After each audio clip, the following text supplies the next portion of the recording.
Good evening, everybody. We are here for the first part of the three-part retrospective of 2023. Mostly the retrospective is going to look at the salient points of the year. We're going to have a little bit of criticism, a little bit of joy, and a lot of questioning because, well, we are currently at the end of a very difficult but rather fruitful year for the Russians. And obviously, with the current developments, both at the front and outside of it, yes, I'm speaking about the pressure that the US is putting on the Ukrainian leadership regarding its maximalist positions. At least this is how I am looking at it. I hope I am not wrong. And then also a lot of criticism about the Russian way of starting the year and also closing the year, because that's the biggest problem right now, is that the Russians both years had decided to focus on Donbass. So basically at the end of 2022, after the rather dismal failure at Kharkov, the Russians rushed to plug the gaps over there with more or less acceptable results. I will not speak about, success, because one of the things I said today in one of the threads I replied was that without the mobilization and the death of probably 3,000 to 4,000 guys, the push from Kharkov towards the Lugansk Oblast would have been far more problematic, and the situation that we have right now at the border between the Lugansk Oblast and Kharkov Oblast would have been far more difficult to control and solve by 2023. Then let's start with the bad things. 2023 started, as I said, with a rather bad omen for people who were superficially following the war. The bad omen was that apparently, despite I'd say, attempt to mobilize, things weren't going great. Small recap of the mobilization process. The 22 September 2022. The Russian leadership, first of all, decided to straight up annex 4 oblasts that were until then, despite the fact that they were considered as Russian, were still considered as occupied Ukraine. Well, Putin went on and said, you know what, guys, we are going to annex those oblasts following rather light referendums, let's call it like this. And so the Oblast of Zaporozhye, Oblast of Kherson, Oblast of Donetsk and the Oblast of Lugansk were officially entered within the territorial integrity of the Russian Federation. Three main problems with that part. It was meant to basically state loud and clear that the objects of the special military operations had changed. We know now post factum, that the Russians had entered this war with a rather specific idea behind the situation, and that idea was to basically put up a show of force, threaten Ukrainian integrity as a state, grab as much land possible down south so as to be able to have a bargaining chip at the table, and also make Crimea a, survivable and sustainable project. Because as you know, Crimea, until then, despite every single attempt of the Russian Federation, was still one major Ukrainian assault away from being a complete shit show, given the fact that the peninsula was de facto a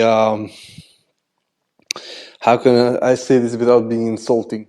A actual foreign body within the Russian Federation and a foreign body within the territory of Ukraine, because, well, as you know, Crimea was completely isolated without the bridge.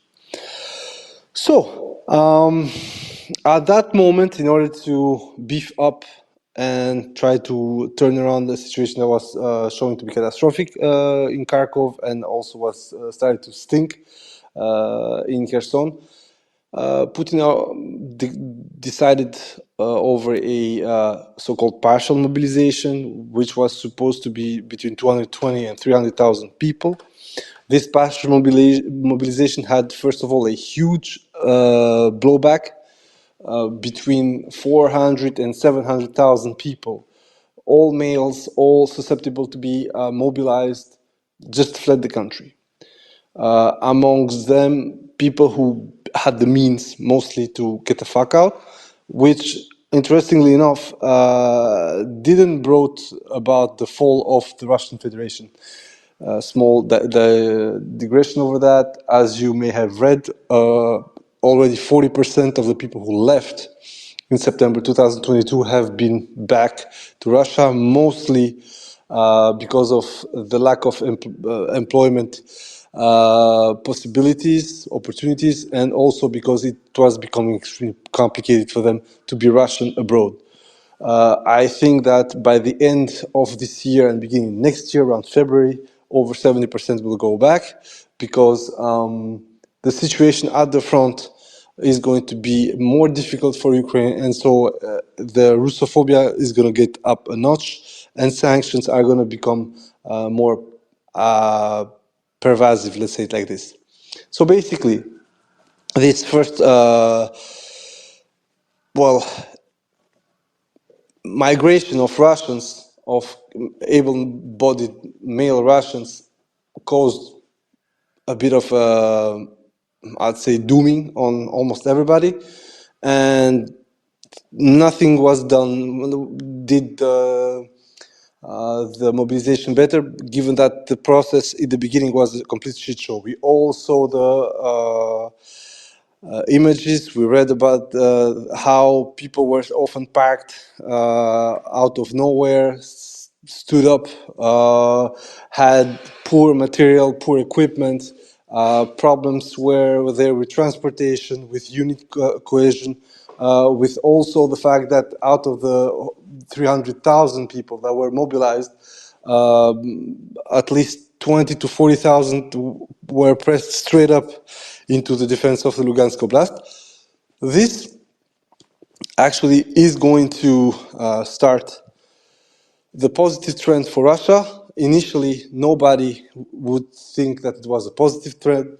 I'm going to explain all along this three-part retrospective of 2023 that actually the fact that the Russians were able so fast to grab 20 to 40,000 people, put a rifle between their hands, put whatever equipment they had, and send them at the front lines with losses, was in my opinion, I know that a lot of Russians and history buffs are going to be a bit cringy at me, but it was a little bit the Battle of Orel in 1941 for Moscow. So primarily, it didn't look like much, and everybody, I'm not going to say including me, because at that point I had a huge fight within a private group I was back then, with a very problematic person. You may already have read about him. It's Tom username. And basically at that moment I said, the moment that Peskov says something completely innocent and that has no relevance to the severity of the situation, then actually the Russian leadership is going to move up and things are going to change on a completely different sense. After the proclamation of the mobilization and the annexation of the four oblasts, you may remember that on 4th of October, a basically terrorist attack, truck full of explosives blew up the Crimean bridge, and the so-called de-energization campaign started 4 to 5 days later. So to add insult to injury, Crimean bridge down. About a month later, the Russian forces abandoned the northern part of Kherson. So they went beyond the Dnieper, and everything was pointing out to a complete meltdown of Russian defenses everywhere. And then something very special happened, as I said. Those Mobics that everybody was mocking, within a month, completely stopped the Ukrainians into their tracks. A lot of things were ongoing, technical things that will start to mark 2023, but the most prevalent of them were the start of use of basically suicide drones, be that the Shahids slash Geraniums or the Lancets. At the beginning, the Lancets were more of a novelty. I remember that until the end of 2020, about 100 Lancets were fired, and about 85 to 90 hit their targets with different results, most of them positive, few of them complete misses, and some of them complete successes. So this was the basis for any kind of military analyst or aficionado, call it as you wish, to predict that Russia was going to rebound in 2023. I personally was certain of the rebound. People around me, maybe a little less, maybe a little more. But the most important part of this was that for whoever was seeing what was going on in Kherson and what was going on in Kharkov at that point, everybody was expecting a follow-up in Zaporizhzhia immediately. So basically, Ukrainians were on the roll, Russians were being pushed back. Everybody was thinking Ukrainians are now going to converge in the center, given at that very same point, the battle for Soledar and Bakhmut was raging. Battle that started exactly at the moment when Putin actually declared the annexation of those 4 oblasts. So that's the funny thing. And it didn't happen. It didn't happen for many things. Ukrainians say that because they lacked equipment, they lacked supplies and so on. But it's not true. If you read the articles that popped out after Kharkov and especially after Kherson, what was dominating on the Western press was, and I can post you screenshots, that Ukrainians had captured enough artillery and they didn't need more supplies from the West. They had more than enough because they captured complete intact stocks from the Russians. Then there was the story about the Ukrainians had now more tanks than the Russians, within Ukraine, of course. Then there was the later story that Ukrainians now had completely broken the Russian dominance in aircraft, and Russian aircraft were basically useless. And then it was artillery that was starting to miss on the Russian side, and then it was ammunition, and so on and so on and so on. Most of these headlines were bombastic, but they were grounded in some form of reality. What Russians did for the first 7 months of the war was basically try to play it by the book, cope with whatever shortcomings they had on the tactical level, but pure firepower. This actually worked pretty well in 2 ways. Basically, it solidified and consolidated their gains around the Lugansk area and the Donetsk area, although the rest of the Donetsk Oblast was problematic. And also, it allowed them to actually beat back multiple attempts by the Ukrainians to probe or to counterattack in Zaporozhye and fix the line in Zaporozhye at over 100 kilometers at the best part and around 95 for the worst part. This meant that despite the advent of the HIMARS, the coastal highway, Mariupol, Melitopol, Genichesk, was out of reach for the moment, of course, for the moment. And this was the backbone of the Russian strategy once they quit Kherson. And this is what the Russians started to do. So first of all, one of the greatest advantages that the Russians finally started to play about was the complete dominance of the distribution logistics. You maybe have read about Tretelenko and his tire threads, when he started to pretend that the Russians would not have enough trucks, when memes started to appear because after using massively military trucks, Russians started to use civilian pickups, smaller vans, buhankas, and so on. Well, the point with that was that Russians were actually extremely wasteful in the sense that for a small fire team or a platoon, having 4 different trucks, as it was the case for all at that point, was, in my opinion, and it was proven by the fire that would afflict these trucks, unnecessary. The level of combat post November 2022 fell visibly on a large part of the front. And then the Russians, given that now the front line itself, with the loss of a large part of the Kharkov Oblast, and with the stabilization due to the Dnieper front line, meant that the Russians could have a way better logistics because the front is shorter. They don't need to start having these trucks go about 1,200 kilometers up and down. Now it was about 900. And therefore, because now the front is shorter, you can have sub-local logistical hubs instead of having these huge hubs and then distribution lines.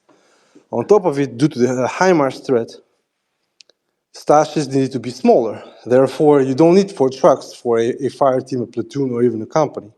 What you're going to do is you're going to use 3-4 buhankas, smaller, more difficult to detect all over the time. And for the front deliveries, 1 buhanka is going to be enough.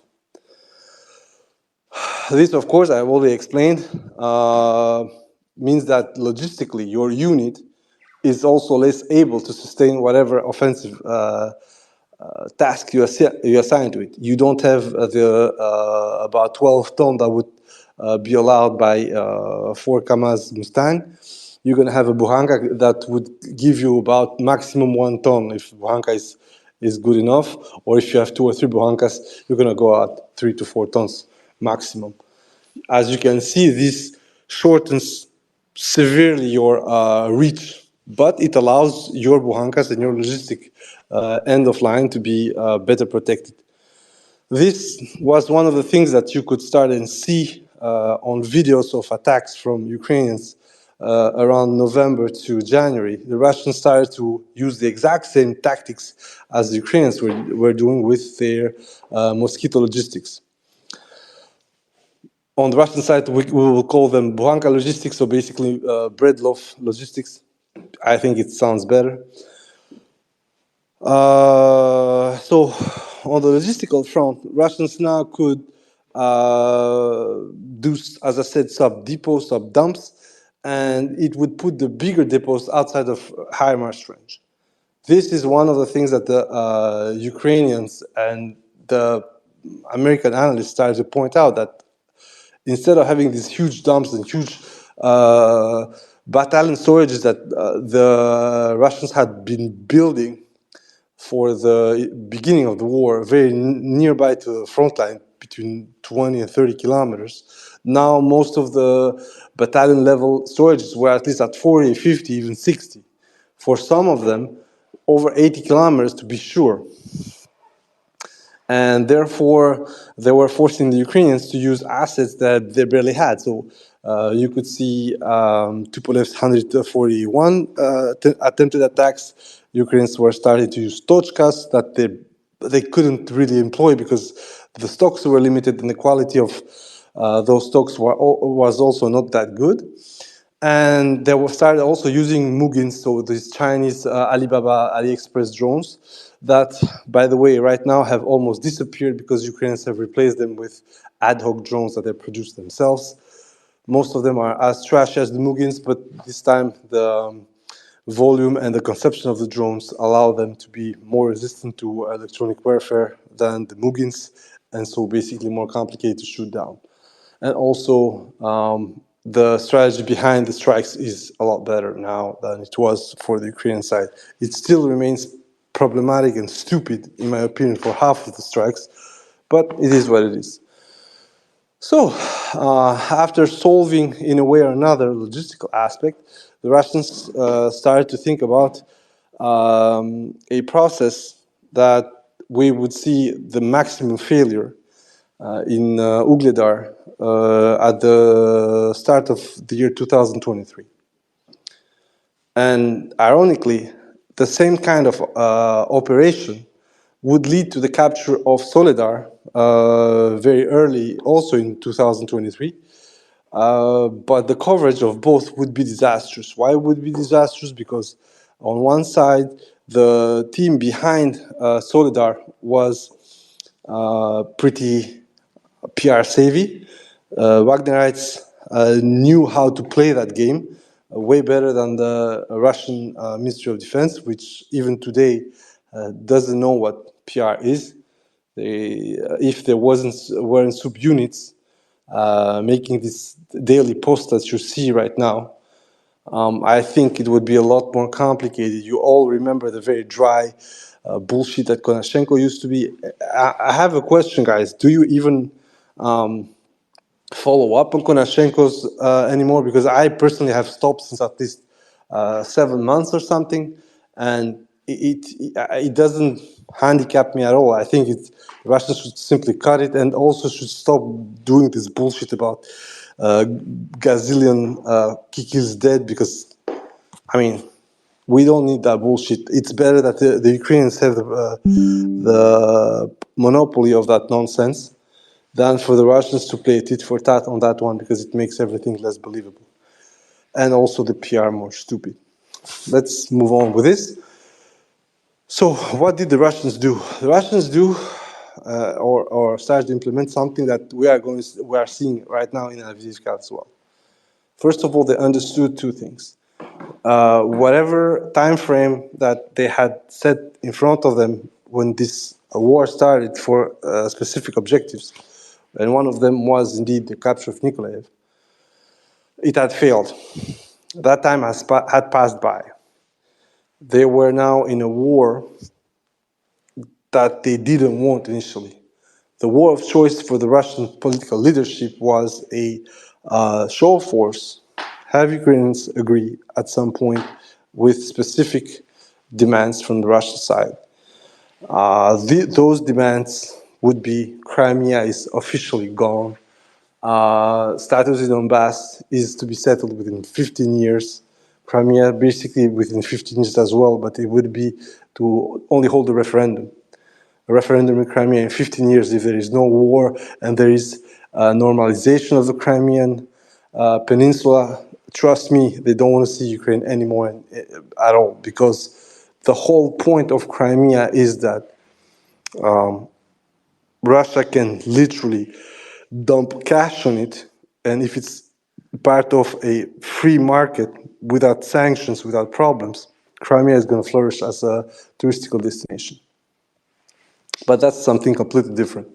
So basically, holding Crimea with a referendum, and on Donbass, they were keen on even giving it back.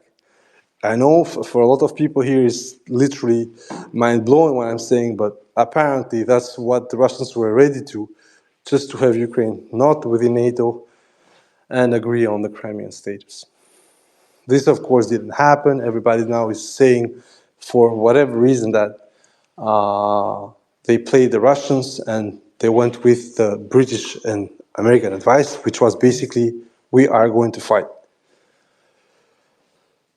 This principle, therefore, learned to the Russians that whatever possibility we had to have a proper maneuver warfare type of war, it will not work.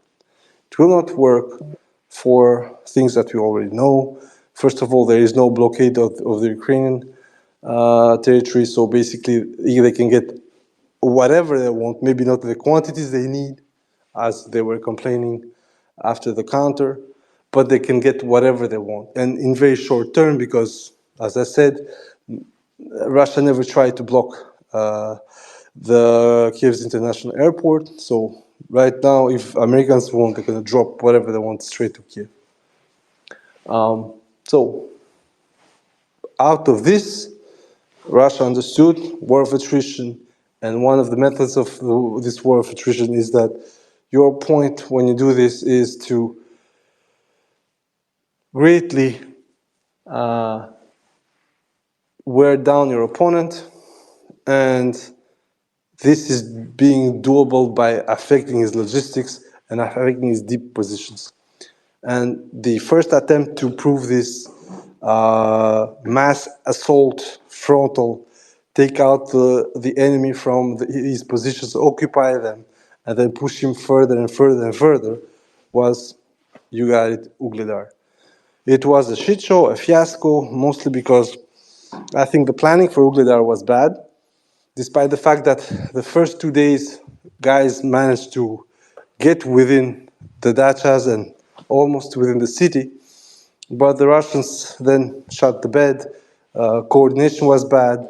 The Ukrainians also had enough shit to throw at the Russians.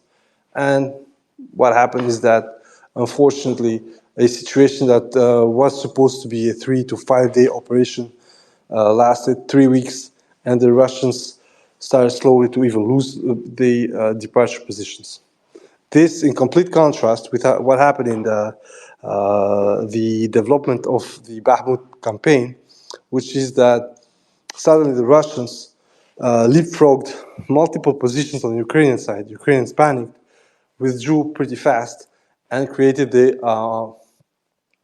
opportunity for the Russians to take Solidar, northern Bakhmut, and then literally start pummeling the roads down south, rendering almost inefficient any kind of defense from north to south Bakhmut.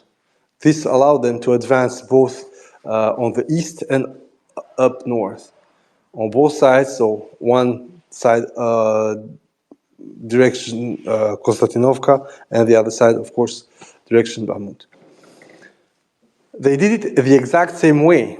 They basically burst with vehicles, unleashed artillery, used aircraft, and so on. It's just that it worked.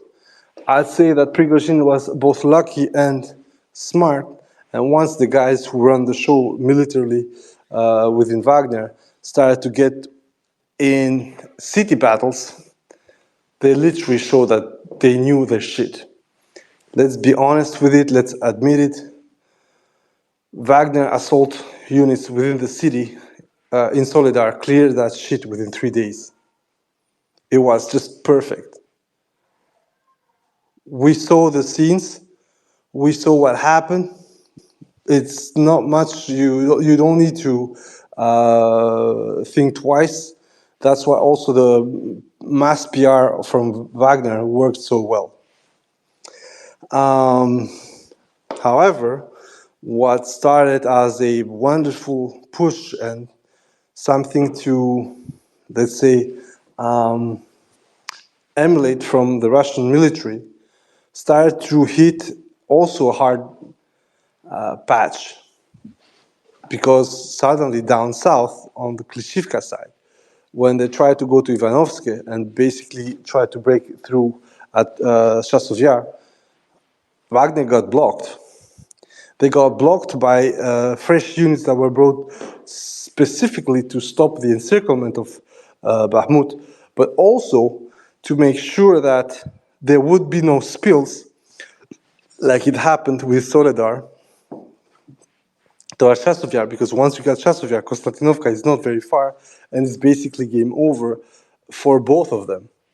Chasov Yar is a position, of course, is in heights, and so it has an edge from the down below against the would-be attackers. Wagner, at that point, instead of doing the smart thing, which is consolidate things around Ivanovsky and start to gobble Bakhmut slowly, they engaged in a attritional battle around Bakhmut, which led, of course, to them breaching the perimeter, and immediately between February and March, being at the Azom plant, and there, of course, it was game over. However, they did this by using small unit tactics, being slow, methodical, but also wasteful, as I already said. Within the 5 months of operation, Wagner wasted close to 200 pieces of artillery. But okay, I mean, we're not going to discuss about this.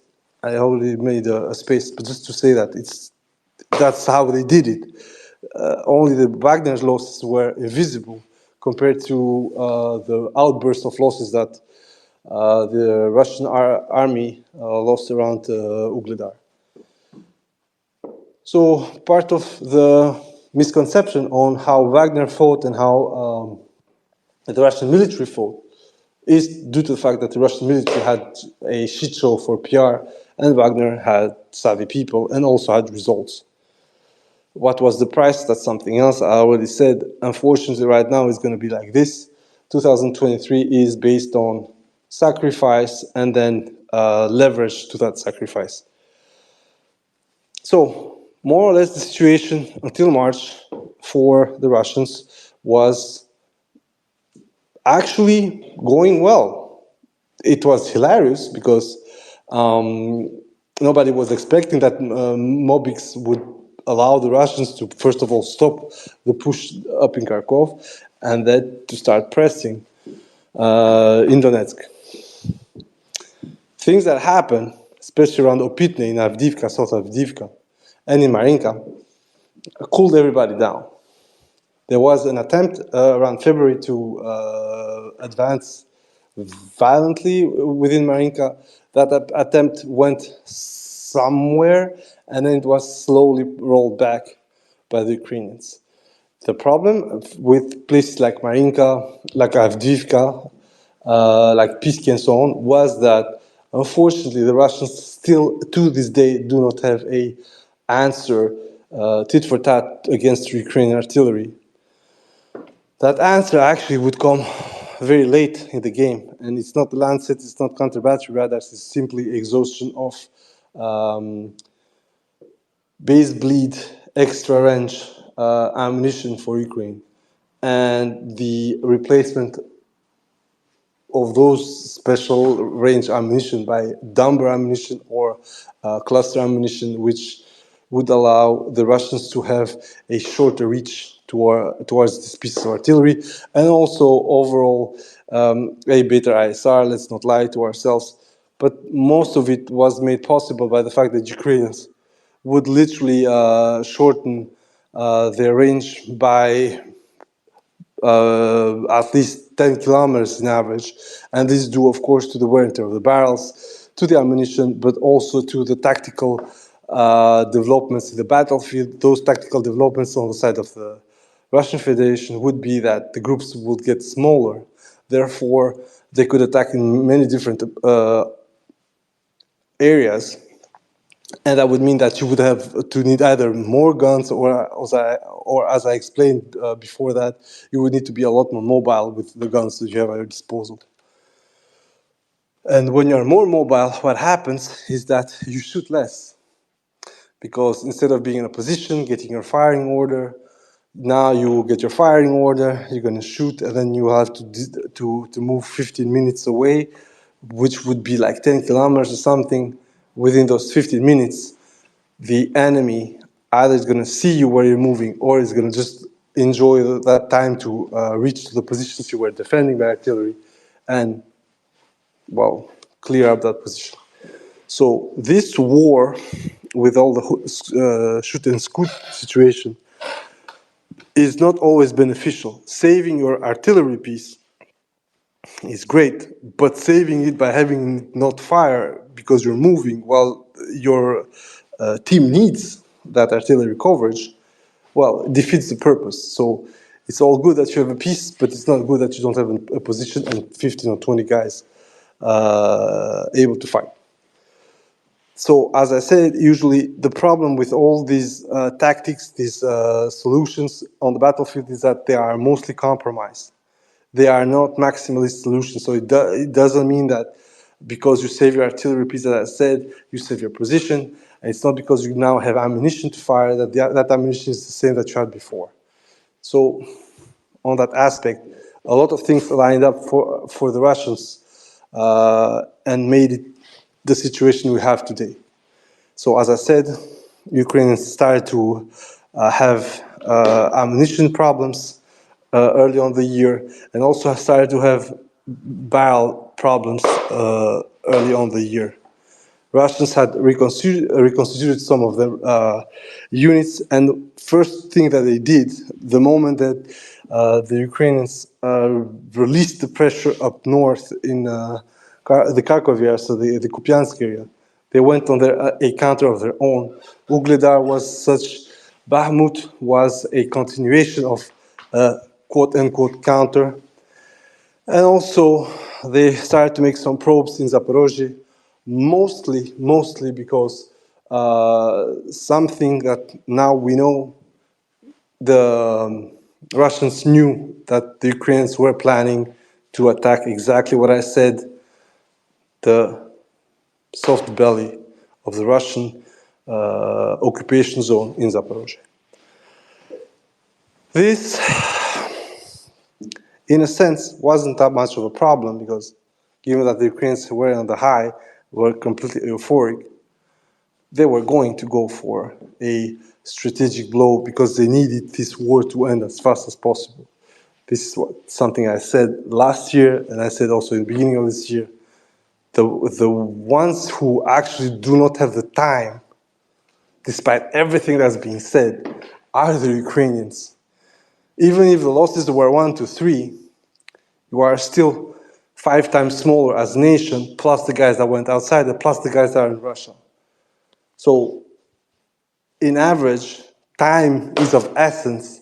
You as a Ukrainian, with your smaller manpower pool, with your small capacity, even if shit is being made abroad, you cannot afford to wait.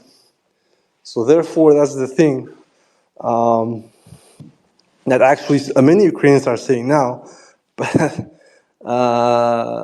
that they should have said a year ago, is that the follow-up for the operation after Kherson was vacated was Zapo as soon as possible. So they should have had their whatever stock they had being promised, ready to go the moment Kherson fell. Kherson city, of course, Kherson Oblast, something else. This, of course, was not the case. The Kherson offensive was actually very costly for them. And the Kherson offensive being concluded by such a, operational failure on the part of the Ukrainians because they didn't have any kind of cauldron, they didn't piecemeal any kind of Russian unit, and even what they captured that was left behind by the Russians, compared to what the Russians lost in their debacle from Balakleya to Kupiansk, was only 1/3 of what was lost in Kharkov Oblast. Therefore, the main problem for the Ukrainian side was, first of all, try to regroup, and was, first of all, try to see where they were going to go next. And of course, it was simple. The next move was, Zaporozhye. Despite the battle in Bakhmut, and despite everybody telling the Ukrainians, do not go after Bakhmut because at that point, the Russians are not going to go far beyond that line, given that they need to balance their act. And why did they need to balance their act? Because they knew there was an attack coming in Zaporozhye. The whole point of the Russian special military operation / the shit show was they wanted to have this Crimean bridge. Everybody understood on both sides. And I mean, I can post you dozens of articles, tweet posts, and so on that were pointing out at basically severing the Crimean land corridor. Russians knew it as well. Surovikin had already started the works for the defensive system. The works initially were plagued by a lot of inconsistencies, also a lot of let's say when horse basically the military correspondence that went around, I would literally point out first and foremost Romanov 92, because the guy shot upon every single fortification he went through.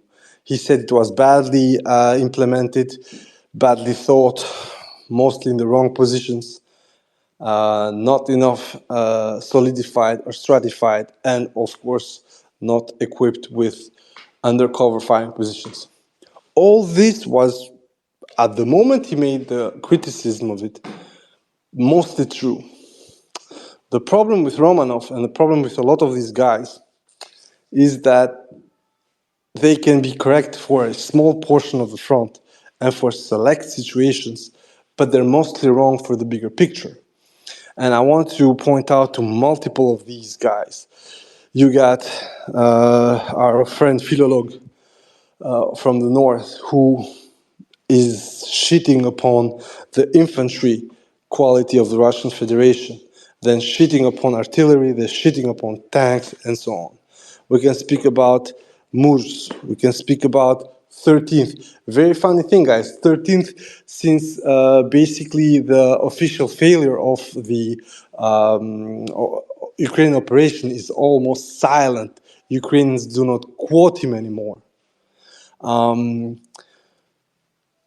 Other correspondents also started to dabble into what I called very early on a grifting show. So basically, what started for them as I'd say, not a professional adventure, but mostly a hobby.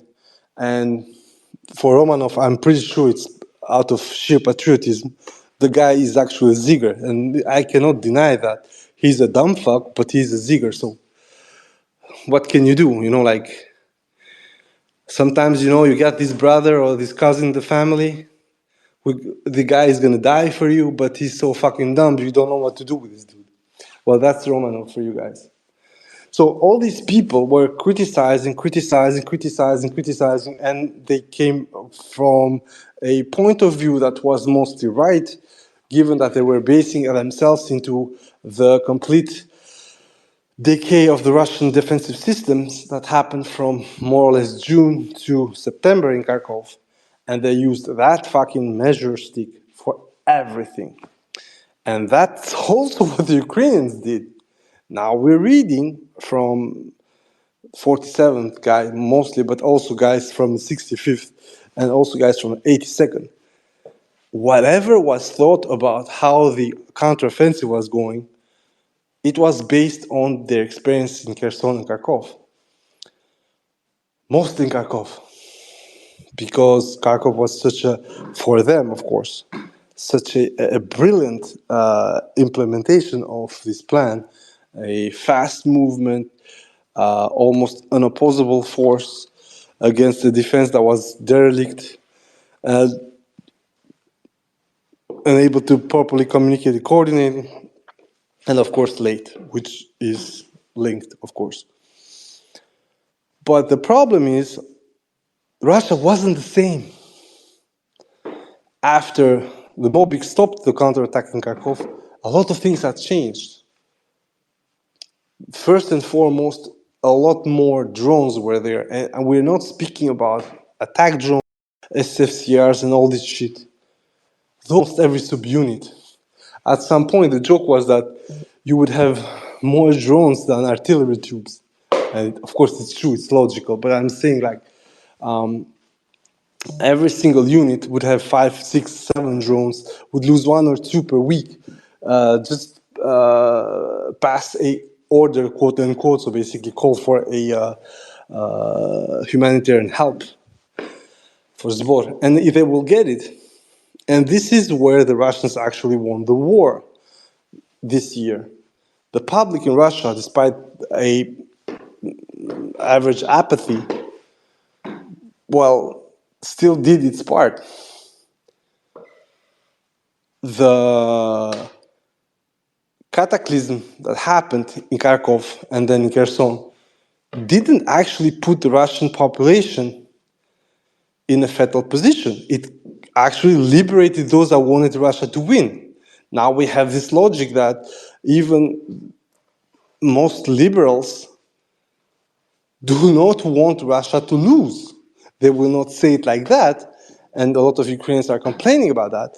But what they don't want is that for Russia to go back 40 years, start losing territories, because then that would amplify whatever pro-war people there are there and give a sense of grief to the remaining Russians and make Russia impossible to govern for these liberals who dreamt about a Putin regime going down and them replacing them.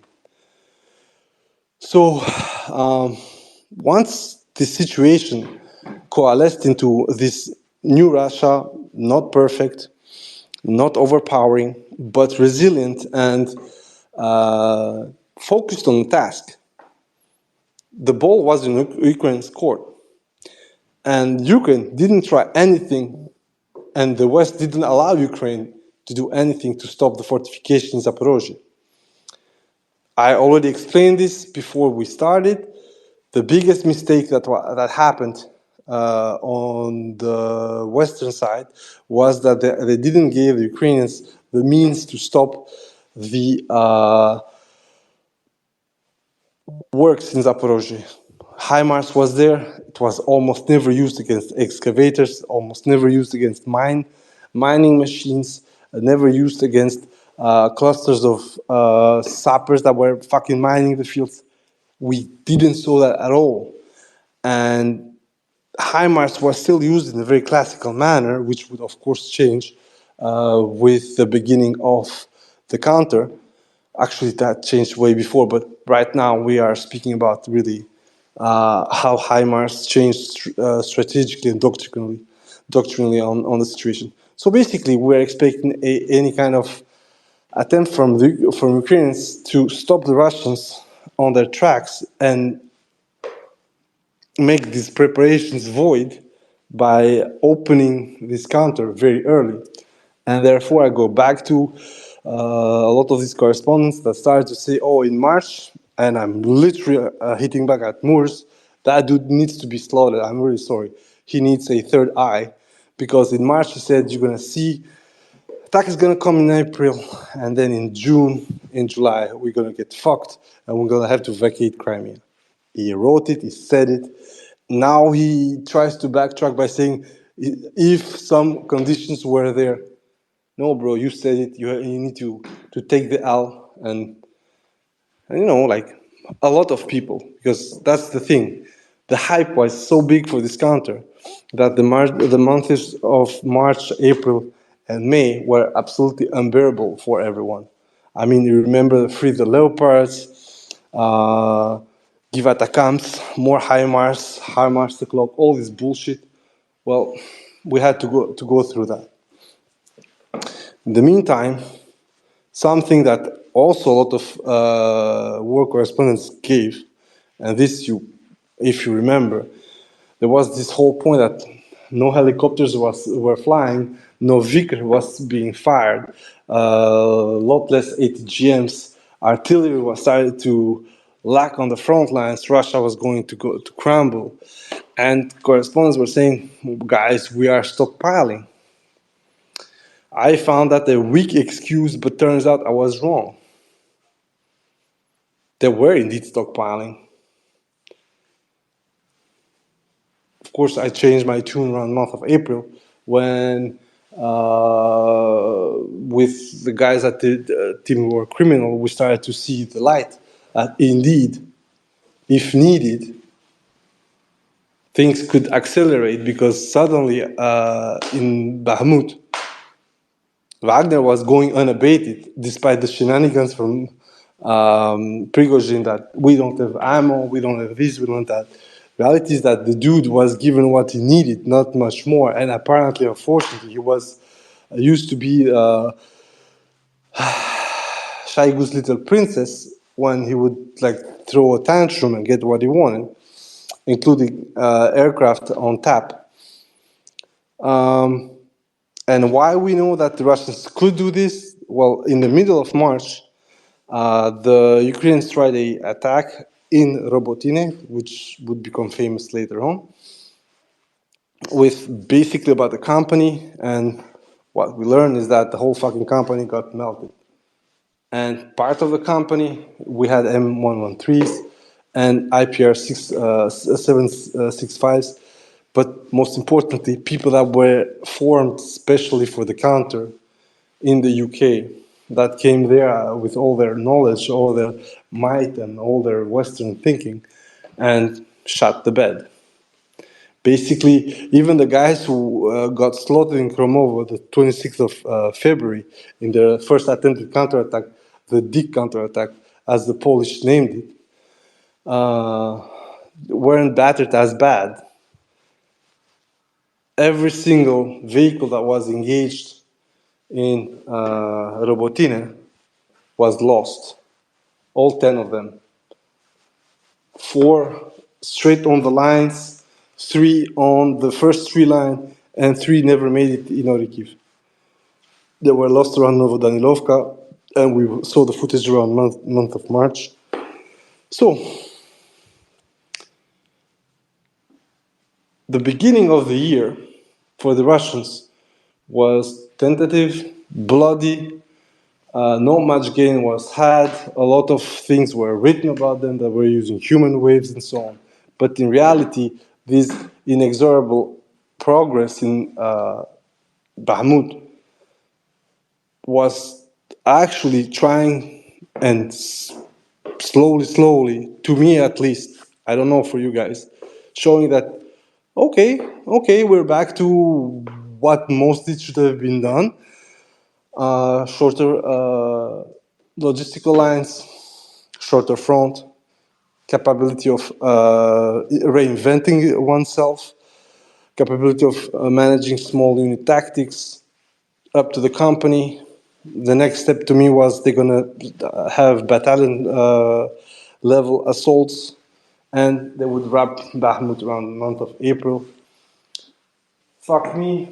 Then Prigozhin started to fear for his position because basically we had around the month of March the first leaks about the leaks, and then in April we had a full leak.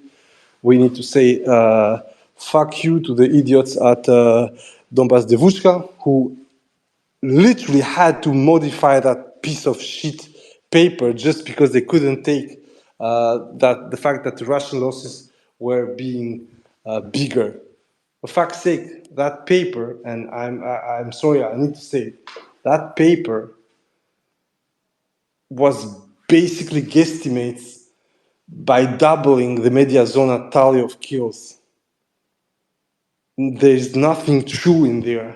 It could have been a lot worse, but unfortunately, a team of so-called pro-Russians had to do the stupid shit, pull that stuff up front, have our dear boy and friend hopefully get released, Mr. Texera of Tug Shaker fame, put under the spotlight. The fuckers at Bellingcat very quickly and very artistically managed to narrow down more or less where that shit came from. And that source that could have been interesting down the line, I'm not saying that it was going to survive for the whole year, but at least 1 or 2 months more, which would have explained to us the shitty state. Once again, this is for us, the outsiders, people outside. I think the Russians had more than enough ideas, and if you read the latest cringe thread on Twitter from a 47th drone operator, the guy said that they knew exactly where we were, that we were hit at the onset. Like this, despite the fact that the Ukrainians started to shower the Russian positions with artillery and missile attacks. So the thing was, what happened is that in between you got these leaks, and these leaks shed a light on actually a lot of people were like, oh, how deep the Russians were penetrated. But actually, no, it's not true. They shed a light, in my opinion, and this is something that I thought back then. This is why I didn't trust the leaks, because they were extremely amateuristic, they were extremely bad, and they were basically based on things that we could more or less get through. The use of the media zona tally to extrapolate Russian losses, but keep then the Ukrainian claims of losses, to me, sound literally like a Oppo job. So basically, there was no truth in there. And once again, I'm not saying that the losses were lower. The losses could have well been higher. But what was presented there, in my opinion, once again, had no truth whatsoever, or at least could not resist a simple examination. So, once these leaks are out, I'm not very trustful, but then we have signs that they indeed are true. They are true not on the part that them themselves ignore, they are true on what they're planning, so what they know they're going to do. And this gives me, and a lot of people around me, the opportunity to test a theory. And the theory is the following: Ukrainians want another blitz. And they want the blitz when it's going to give them the most results. Of course, everybody knows that Zaporozhye, because it has been ongoing for a fuck ton of time, almost 6 months by March, you know. But that would also mean that in order to push there, and I made a thread before it happened, by the way, with the three different positions that would open a large enough corridor for whatever brigades they had to push through. After post factum, I have to admit I was hyper paranoid, and the Ukrainians maybe had that plan at some point, but that plan was not nearly enough ambitious to the one I had built. And it's not at all to wank myself. That's not the point. The point is that I started to think big because I thought that the Americans were going to think big. Unfortunately, this war, and we had this joke within the group, this whole war is a meme. I'm sorry, guys, but I'm being disappointed now. The more I read from the inside what this shit show was, the more I think it was an actual meme. Why? If you remember, guys, I had foreseen three main directions that would completely open the Zaporozhye front. One was to make a Nike nudge from Kamianske, cut through Energodar and take over the nuclear power plant. And then you open enough areas to be able to get support from beyond the bank. So that was one part. This is the area around Lobkove. That thing was tried, by the way, was stopped on their tracks right on. It went until Piataki, and then it was done. Second push, of course, was a slant. I wouldn't have done it on Robotina. The slant, in my opinion, was to go through Kopani and then go around it. Ukrainians chose the worst fucking part. They had already tried the Robotine when it wasn't ready and it failed. Now they tried against the Robotine to go straight to Tokmak and then to Melitopol. I once again I had foreseen you cut through Kopani, then you do a flanking move, you go towards Bilmak, and then you cut it through and you try for Berdyansk. Why Berdyansk? Because it's the straightest line. You have a fucking highway, and it doesn't matter how much people are going to lose at the 60th kilometer. Russians are going to have to run behind you, and this is the whole point. The point is to pull the Russians as deep as possible, so on the flanks the guy can open up, and then you're going to have the bigger mass of your brigades coming by and exploiting the gaps left by the Russians. They didn't do that. The whole point was literally opening a gap in Robotine, flanking Robotine Novoprokopivka, Tokmak, Melitopol. Like, okay, it's good, but what you're doing is that you're going to attack the most fortified point, going to a fortified area, and then going down to Melitopol, where actually the deeper you go, the bigger the chance is that the troops around you are going to swallow you. Because one of the things that you're going to have is that artillery should follow you, but by going that thin, the artillery cannot follow you. Artillery is just going to get stuck behind you, and the Russians, in a way or another, are going to finish you off, especially when the Russians are going to use helicopters. And that's what they did the first day, by the way. And then the last plan was to make a feint within southern Donetsk, open up and go towards Mariupol. That was something that they also tried in a certain capacity, but of course it failed because their first hurdle, which was Novodonetsk and Novodarivka, was very badly executed. The forces that were trained and prepared for that assault were basically dumb fucks. And I had a discussion with Shai Muratov based on footage that had trickled down. They failed to even use the Miklik to breach the Shaitanka fortifications, and they lost almost a whole assault team.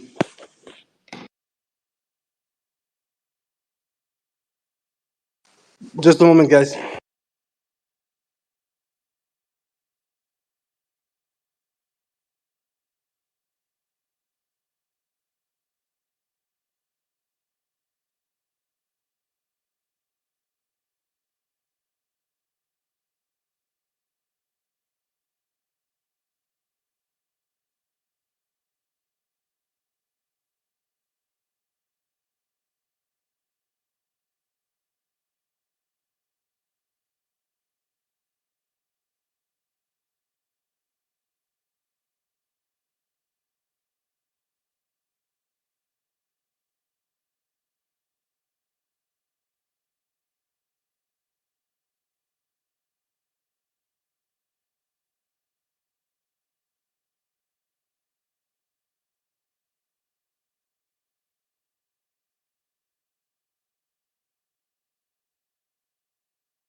Yeah, sorry, guys. I had to put my daughter to sleep because the things are there. Okay, so basically, when we go down to this rabbit hole of Ukrainian preparation or lack of preparation, planning, lack of planning, what happens is something very, I'd say, simple. That's going to be, because I'm going to stop roughly at the end of April's first 4 months. Russia managed to do three things rather good, which is not lose sight of its main target, which was not allowing the Ukrainians to start roaming in its back. Because as I said, once they would pass within the Lugansk Oblast, then it was going to be a lot more complicated to pull them back, push them back, and then not allow them to go deeper and start cutting the roads.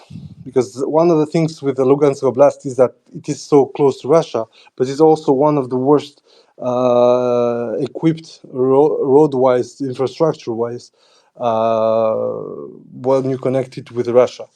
And once you lose that part, trying to get it back with that kind of infrastructure and the fact that the Ukrainians could strike rather deep would have been problematic. Now, this part, we know what happened, in my opinion, that the Russians saw until April, and they were very happy with the situation. First of all, there was this impossibility for the Ukrainians to stop the Russians in Bakhmut. Despite everything that we can say about the betrayal from Prigozhin and the Wagner honchos, those guys put their soul and their spirit to that task. And it was well calculated. Of course, it took a bit of time. Well calculated, strong push, and it gave something to the Russians to think about. First of all, a couple of small unit tactics were tried, and they were working. Those small unit tactics today are countered mostly by FPVs, by the way. Secondly, they tested the Ukrainian metal. And what happens is very simple. The Ukrainian metal was shit. For all the magnification of the strength of their courage, pride, stubbornness, actually they never showed that in Bakhmut. They recoiled and recoiled again until they broke. We are seeing the same kind of process in Avdiivka as well, where the Ukrainians haven't taken back a single square centimeter that have lost so far. And they've tried. Believe me, guys, they are trying. It's just not easy for them to beat all the odds that are stacked against them. And now the Russians have gone into a completely different aspect, which is a attrition phase in Avdiivka. But all these small steps were taken and were tried, in my opinion, into the advance and the tactics employed in Bakhmut with more or less success. And the third point on the Russian side, I think, was a clear and serious reorganization within the military hierarchy. As you may remember, between January and March, a lot of noise was made about people changing places. There was the Muradov scandal for the bullshit that happened in Ugledar.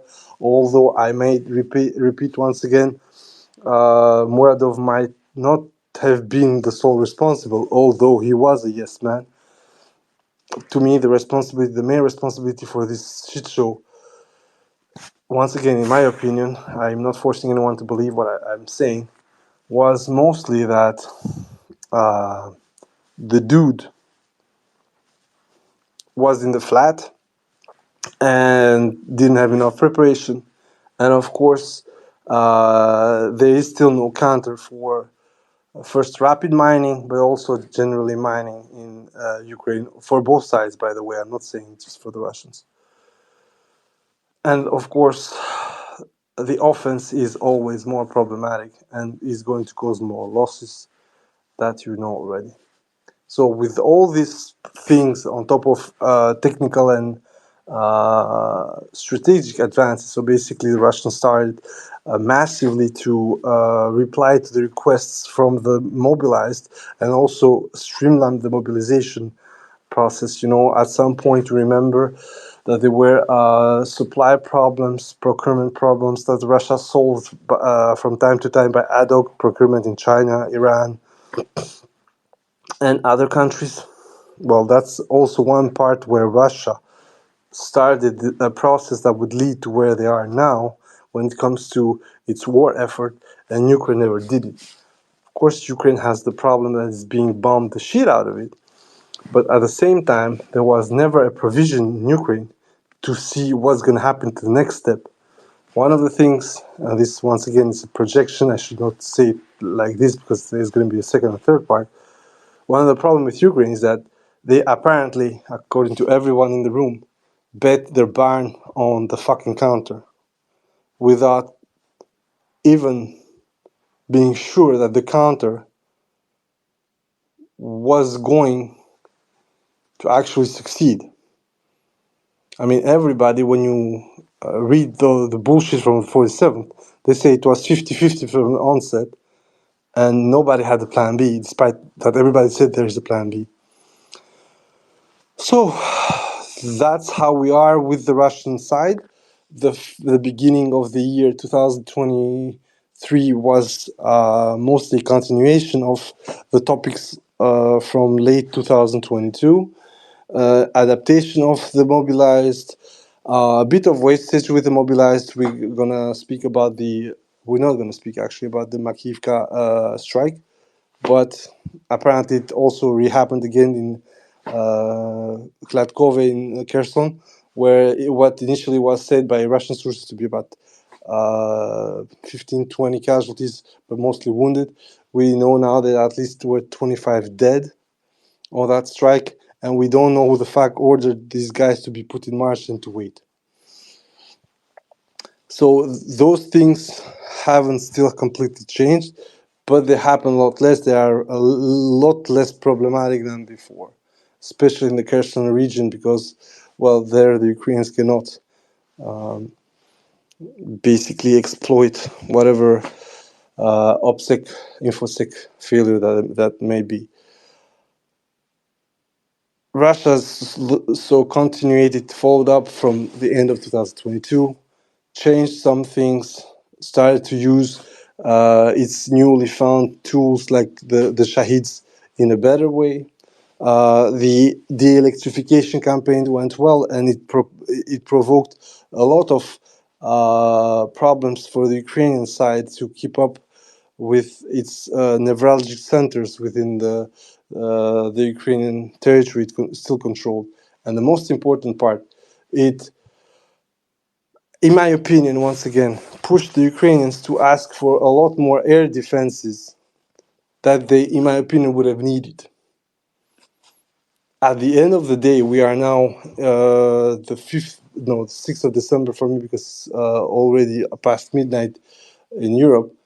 And we haven't seen a large attempt against the infrastructure. We have seen attempts, and we have seen successful attempts, whatever, but it has nothing to do with those wonderful or horrible images, depending how you want to see that, when you had calibers striking substations, power plants, and so on. So now Ukraine has this large array of air defenses that are still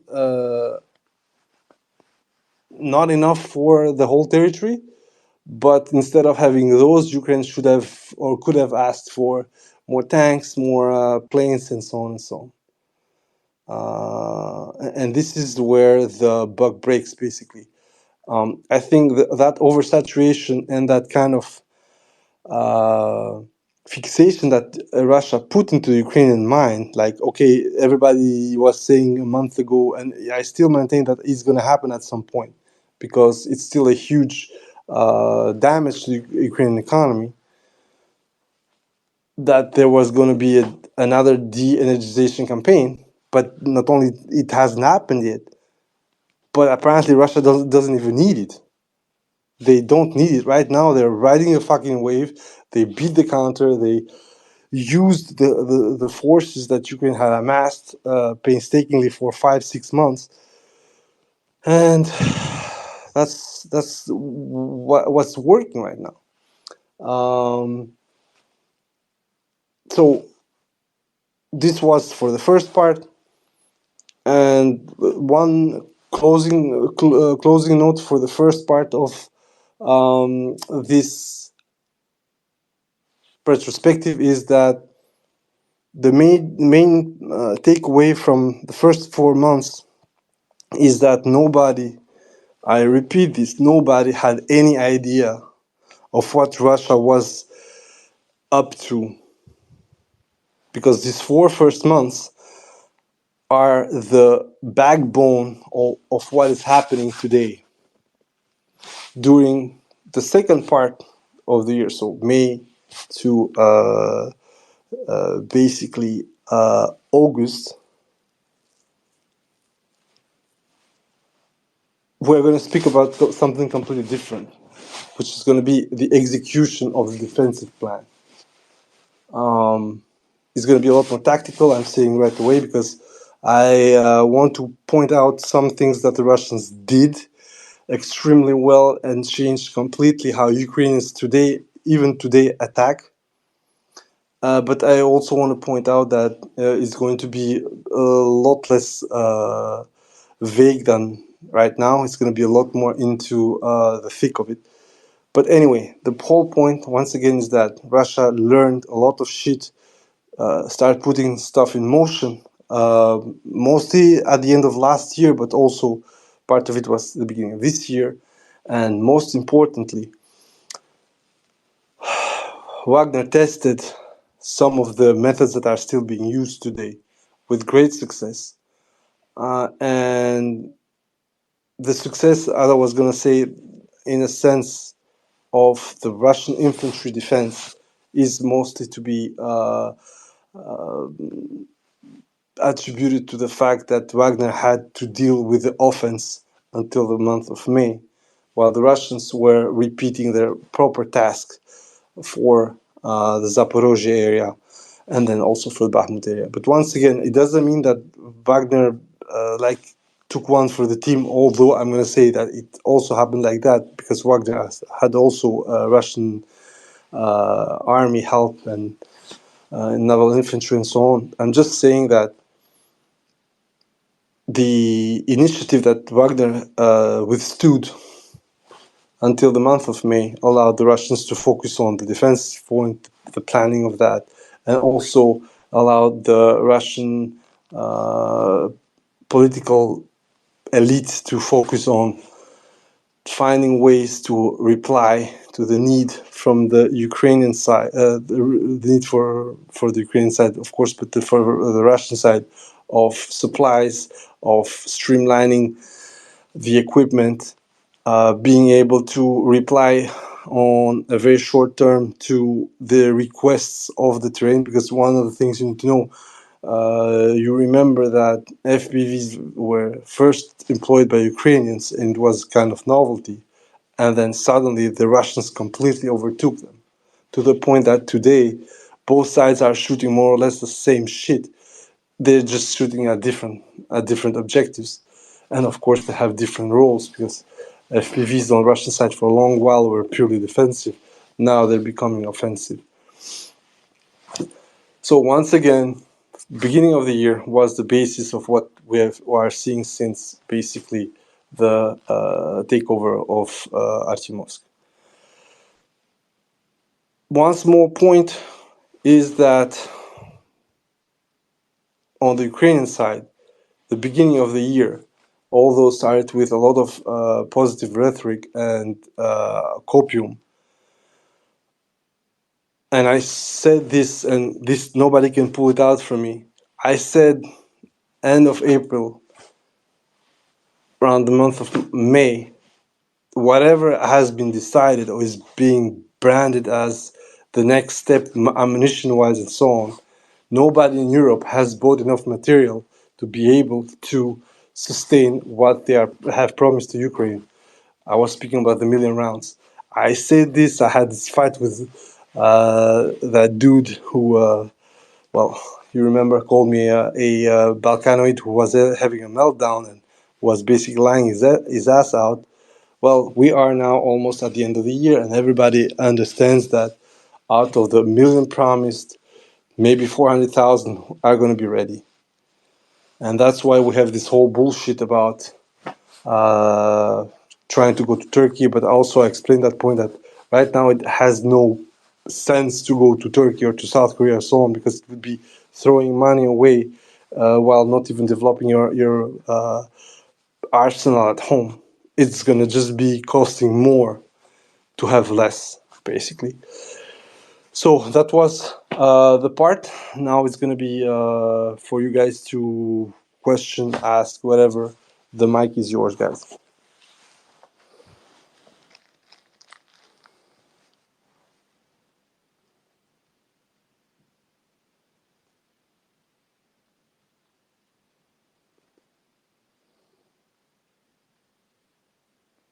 Okay, apparently nobody wants to intervene. Maybe I have a question.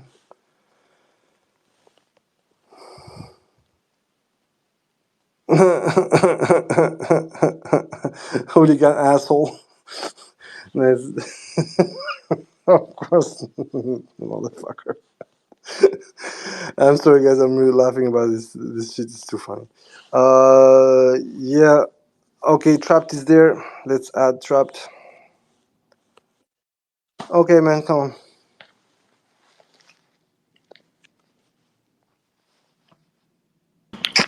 Hey, what's up? Do you hear me?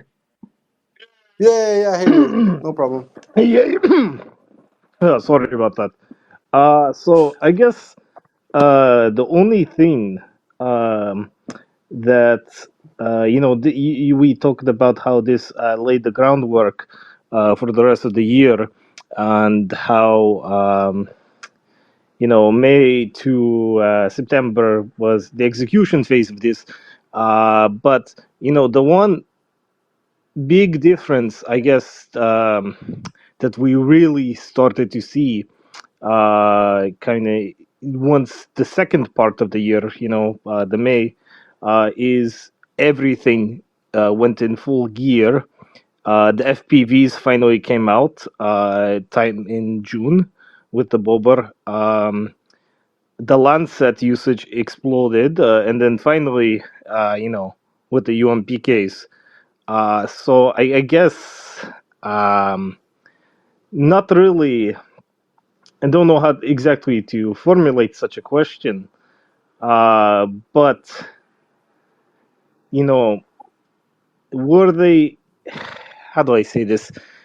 Was this a case of a good coincidence, or was this like they were specifically formulating this into the equation? The reason we didn't see the FPVs or explodage of Lancets sooner was for the same reason that we thought was cope back then, that they were keeping the ammunition as stockpiling in anticipation for Zaporozhye. I think for the UMPK specifically, it was needed. And Fighter Bomber himself said that there were a lot of attempts before the month of March when actually he broke the cover by showing the first ghetto rig. As for the Lancets, I think it has a lot more to do to the fact that they were still a exotic object because they were still seen as, in my opinion, of course, I can be wrong. And I hope I'm wrong because it would mean that whoever was dealing with the Russian military effort was a dumbass, which is also possible, is that it was still seen as a counter terrorist or a small scale long range barrage weapon, as the Russians say it. But mostly the problem in with the Lancet is that, and a lot of people told about it, is that the damn thing is slow.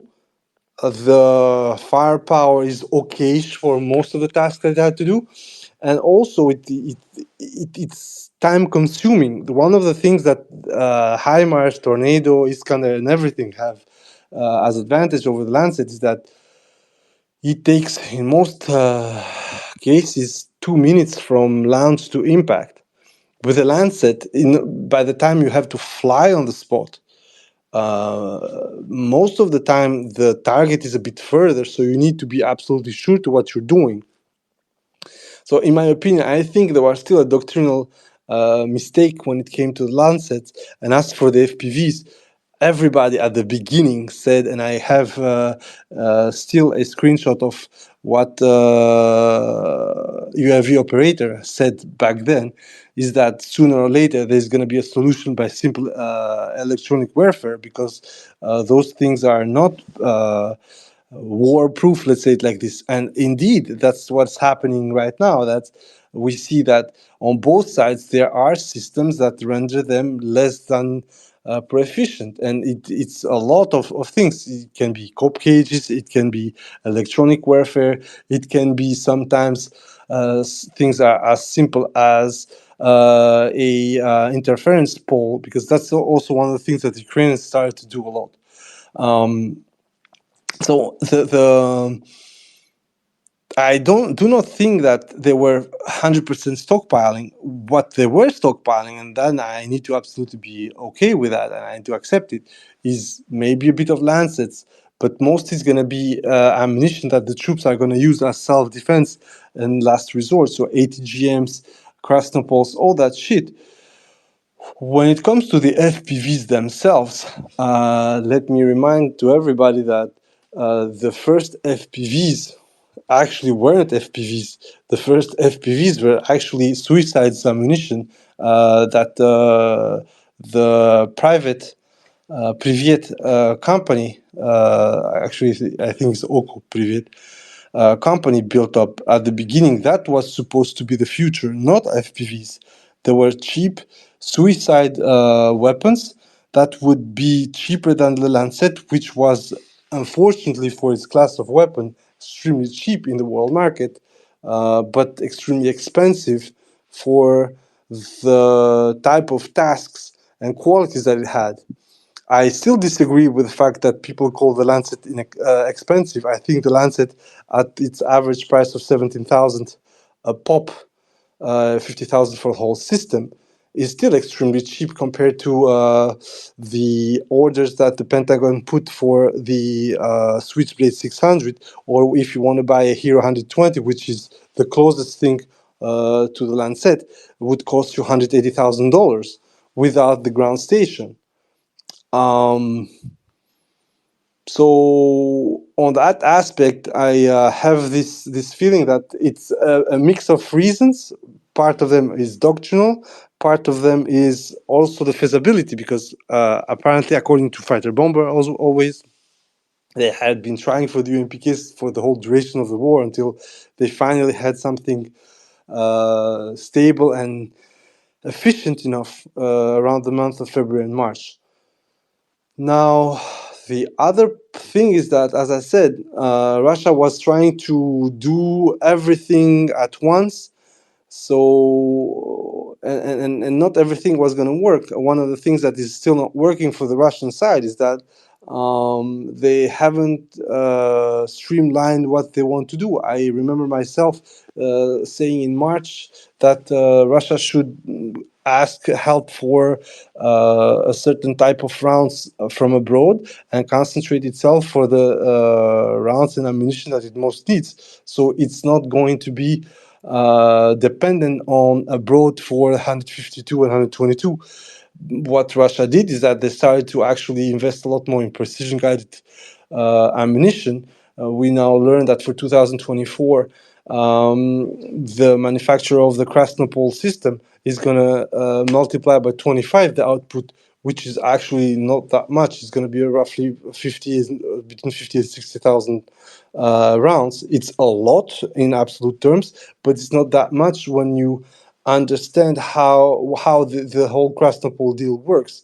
Actually, compared to the previous 1.7 million rounds that they make, 60,000 is almost nothing, given that half of the Krasnopol is a normal shell.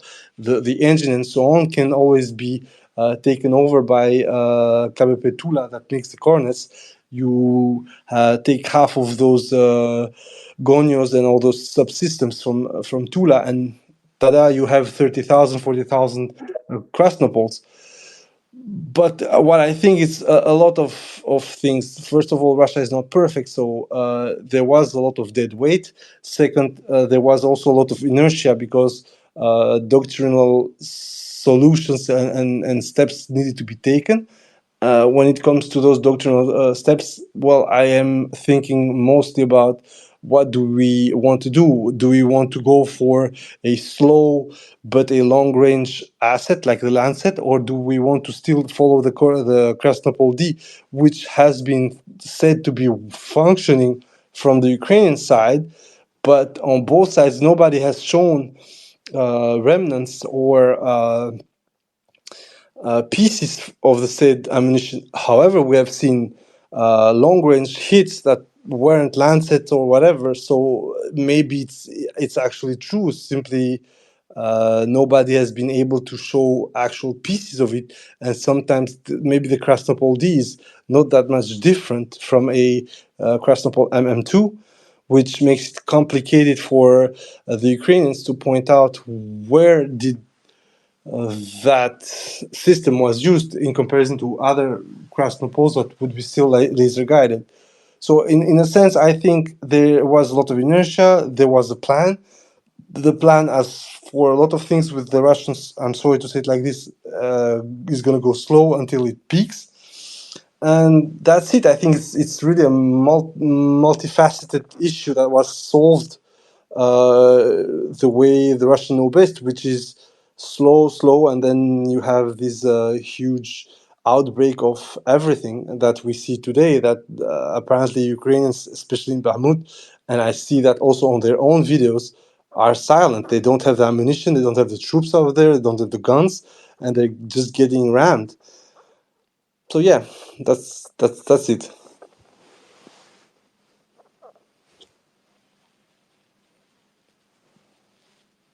Hey, yeah, the production next year of Krasnopol, you're saying is about 50,000. I mean, the entire production run of Excalibur shells is about 15,000. Like that's about 3 times as much as the entire production run of Excaliburs in 1 year. Yeah, I agree with you, but that's why I said if it's true, that's what I mean. I'm going to post the tweet if you want. They said they're going to up the guided shells production of by 25.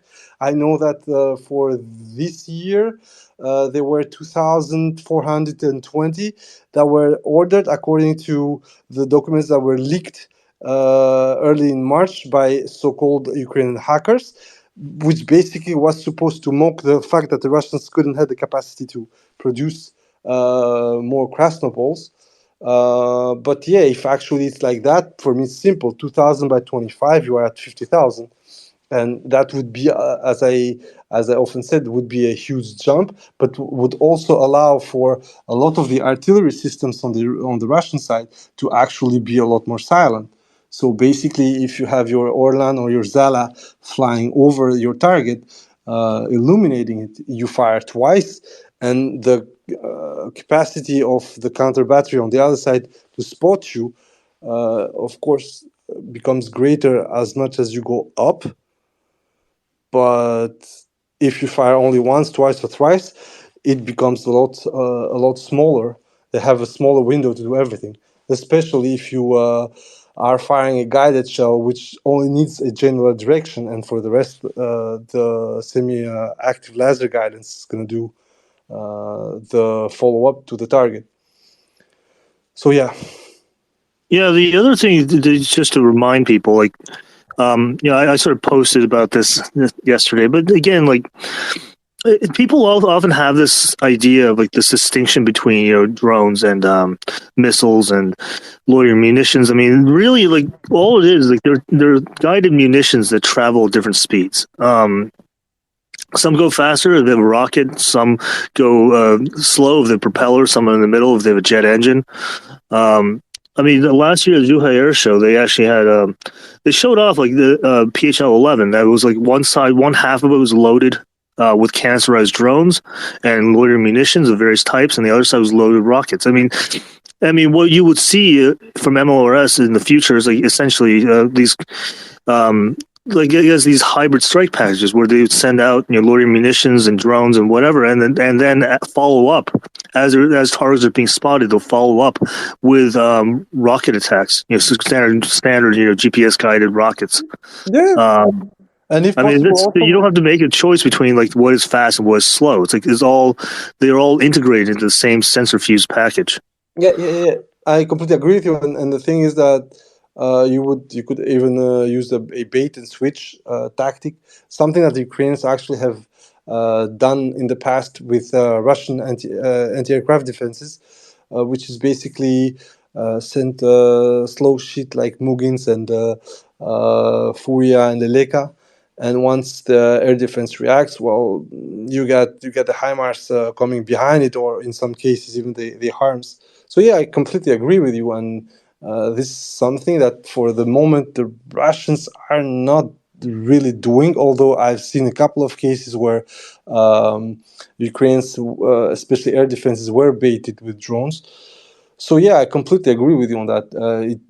We are going to go towards that, and I think this war once again is showing up that air power can be absolutely devastating, but the limit to that is sometimes extremely brutal and extremely simple. Is if you know that the other side can shoot you down pretty easily, and you don't know where the assets of the other side are, well, you don't fly. It's as simple as that. You don't even need to get shot down. You just don't fly.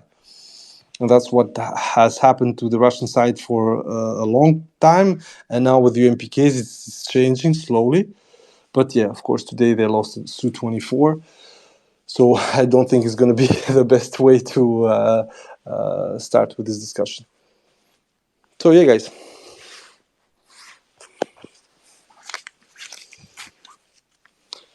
Yeah, Kings, you wanted to say something?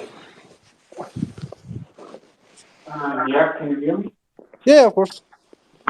Okay, so basically there's all this yapping from like the military industrial complex in the USA and NATO and Ocean and I don't know who else, where they talk about that they're going to find some way to increase the supply of even more high tech and of course the normal 1.5 millimeters for the Ukrainian. Maybe not tomorrow or next week or next month, but they're talking about it in the long term, where they say they're going to open all these factories and yeah, where they basically bring these weird numbers to millions. I mean, I know most of this is hope and exaggeration, but do you see any options where even let's say in a time span of 1 year or 1.5 years, if the conflict goes on this long, the USA and the Russians are able to somehow regain this capability of the long-range artillery advantage that you mentioned is now asserted, where they can regain this and every like vehicular assault of the Russians turns into nuclear darts because the Ukrainian artillery returns to strength, or at least part of its strength, or do you not see the American and NATO industrial output being able to ever do that again?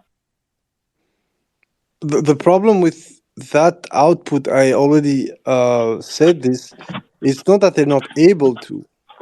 The problem is that it would take time to be able to get there. And also, once you are there, your biggest situation awareness problem is that what are you going to do with these? One of the big reasons why the Europeans wanted that cash not to be spent abroad was that they wanted to make the necessary investments within Europe so they could regain the lost capability. But as we had the discussion already, and as the guys from NAMO said, unfortunately, Europe right now is not able, within Europe, of course, to deliver to its promises, and it's not going to be able, not again because it's not doable or feasible, but simply because it's not sustainable. For that, it needs Europe to be in a kind of a perpetual or long-term war, which Europe simply cannot afford.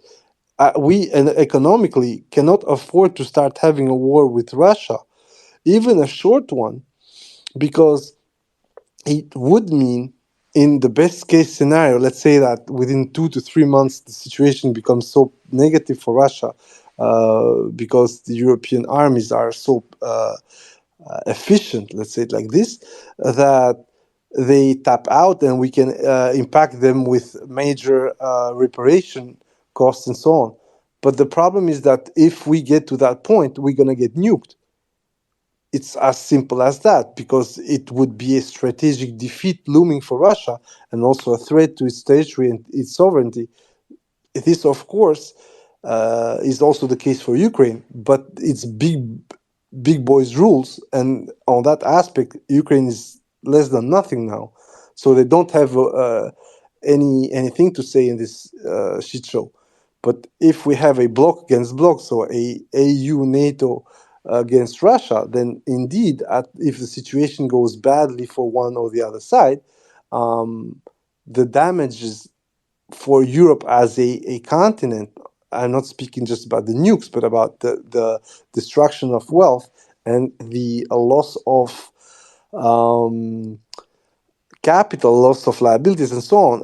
That would simply mean that we are going to lose a decade or more against people like China and Asia in general. I'm gonna just finish this thing. And the biggest problem that we have here with NATO, especially America, is that they promised that we're going to be at 80,000 at the end of next year. We know they're not going to be able to do that, not because they, once again, cannot print shitty money, but simply because there are bottlenecks, both logical and political, as well as technical. America right now understands that they started something they are not able to finish right away. If they want to play the long game, that would mean that in the best case scenario, we are seeing at least 150,000 Ukrainians dead by the moment when whatever NATO and US are going to do is going to start changing the equation. On the other side, if the equation changes in a very drastic manner, who is to say that Russia is not going to hit back with major force, in this case nukes? So the whole point right now, and this is something that Snake explained pretty well, is that this is still a war of choice for the West, a bit less for Europe, a bit more for the US, and there is always a possibility. The civil problem is that there is no reason for them to do it, and they don't want to support a cost and a burden that would be, in my opinion, a major defeat for Europe if they were to mobilize and militarize for a war that we're not going to win at the end either. And also the major strategic blunder, I explained that yesterday, is that Europe literally gave away Russia for nothing, because at the end, exchanging Russia as a supplier for US as a supplier comes with a completely different baggage. When you have the US as a supplier, you have also a top-down relationship with them. And Ukraine is exactly what's going on. Zelensky doesn't come to Europe to ask for money. He doesn't start to panhandle in Brussels. No, what he does is literally plays the sugar baby with Biden, and wants to appear in front of the senators to tell them, guys, we need the cash, please give us the credit. This is the main issue here. So on this aspect, I think Europeans understand very well strategically where they are, and there are multiple blocks in that. You're going to have the Orbans and the Ficos, then you're going to have the Germans, which, in my opinion, know they are hostage of the situation, despite what a majority of the leadership is saying. And then you got the French, who literally are like, okay, this is a shit show. We're not gonna get outside of here without damage. So let's stay low, pretend that we're dealing with Israel and Palestine, while in fact the hit for France when it comes to the economic impact post this war, if this war is lost for NATO and the West, is going to be monumental, because you cannot force Russia to do a lot of shit, and then Russia will have its money back. So all the fucking costs that Russia would have endured through this conflict, especially if it wins, it's going to be repaid, as I said, at some point. And this is the absolutely abnormal thing here, because any peace agreement that's going to happen between Russia and Ukraine is also going to be linked to sanctions being eased or dropped and money being returned. Of course, Russia needs to win for this. That's another point. So overall, I'm not saying that US and France cannot return and technically overpower Russia. No, I'm saying that right now it makes no sense for them, even if Ukraine loses. If it's a loss like right now, which is a kind of a Minsk 3 on steroids, so be it. At the end, it would have Americans would just say to Ukrainians, "Okay, we tried. We said to you guys not to sign anything in March with good conditions because we thought you were going to win, but you're not able to win for XX reasons. So okay, go and sign now." This is bewildering if you are an Ukrainian and if you are part of the Ukrainian leadership. But it is what it is. Once you become the bitch of someone, you are going to have to endure his whims. And in that aspect, this is also why the Russians are making a lot of effort not to completely be dependent on China on so many things. Although for select aspects of this war, they are, and especially for their budget, given that the Chinese have been extremely well paying for the situation for Russia and extremely positive and honest, as much as a country can be honest.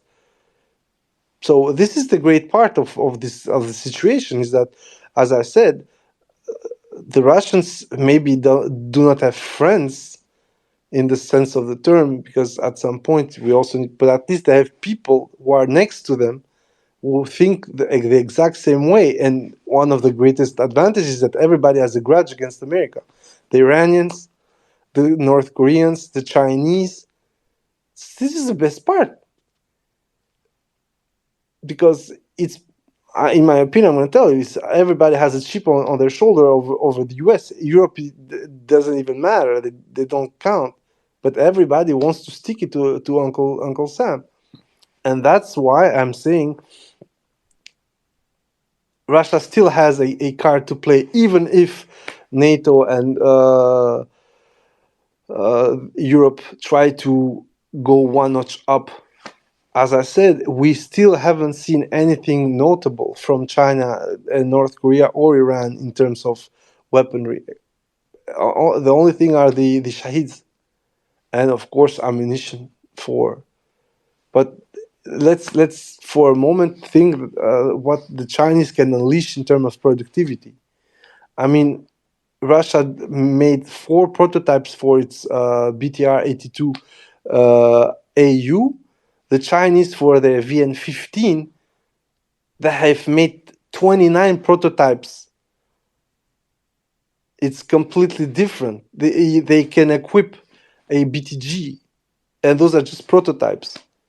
Let's not forget that what they had initially, the VN-8, is completely modern and can be used at any case, and the Chinese can drop 500 to 600 at once, and that would be 1/3 of what was lost by the Russians in terms of BTRs.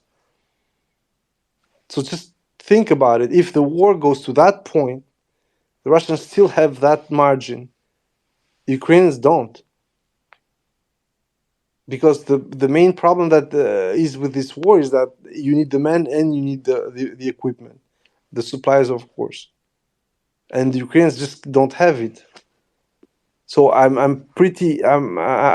agree completely with the potential game-changing play from the US and Europe.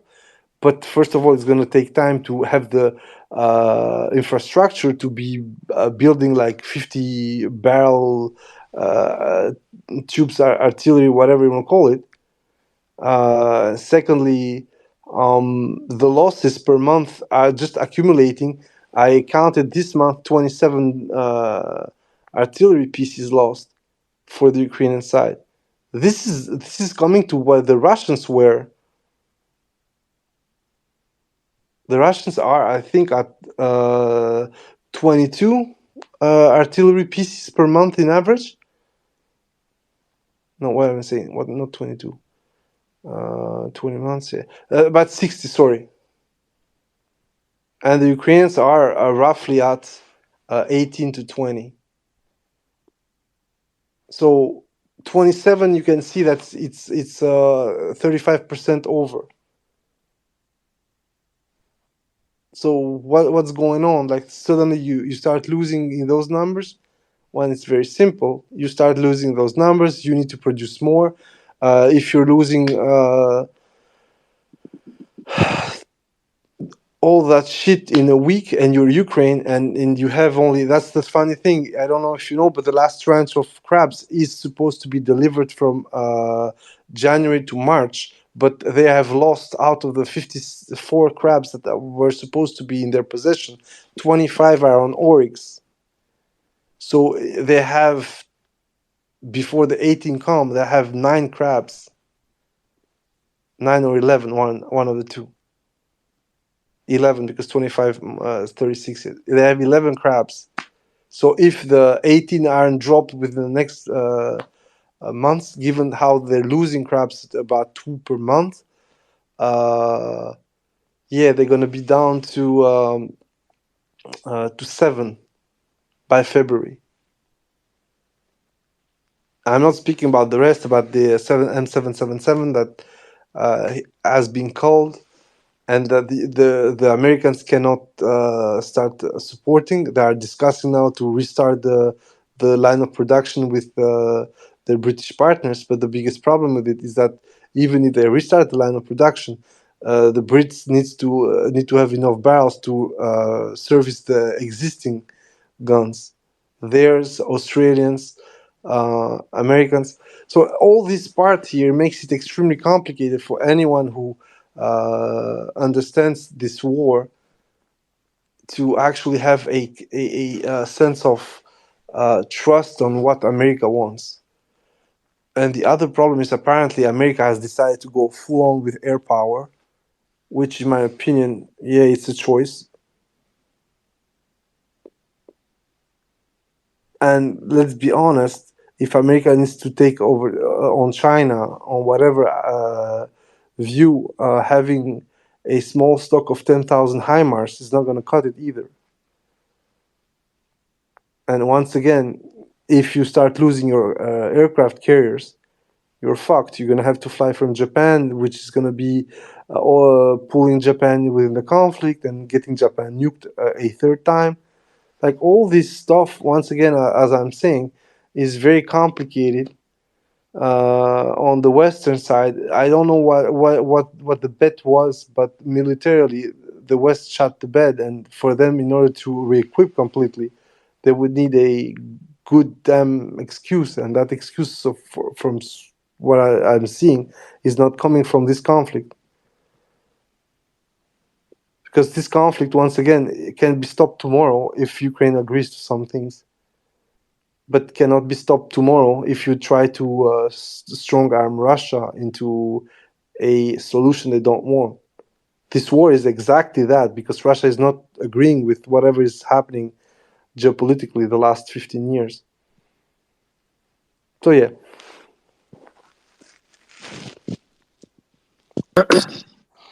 Yeah, on that, like I actually don't see any agreement happening soon. Just because, like, this is the 2024 it's an election year. So as long as like Ukraine's like kept just struggling and just as long as it's still fighting and not losing completely, they can keep out of the news enough where it won't affect the electoral cycle.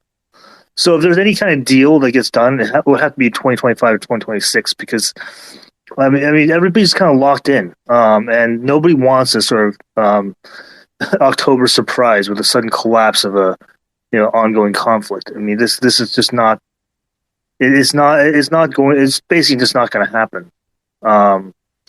Nor is there going to be any negotiation to tell like Ukraine to capitulate in March or something, because again, that's just going to be blood in the water for people to attack Joe Biden and his candidacy. So just like everybody's kind of locked in, or at least in the next 12 months, and we'll see where this goes after the election, I suppose.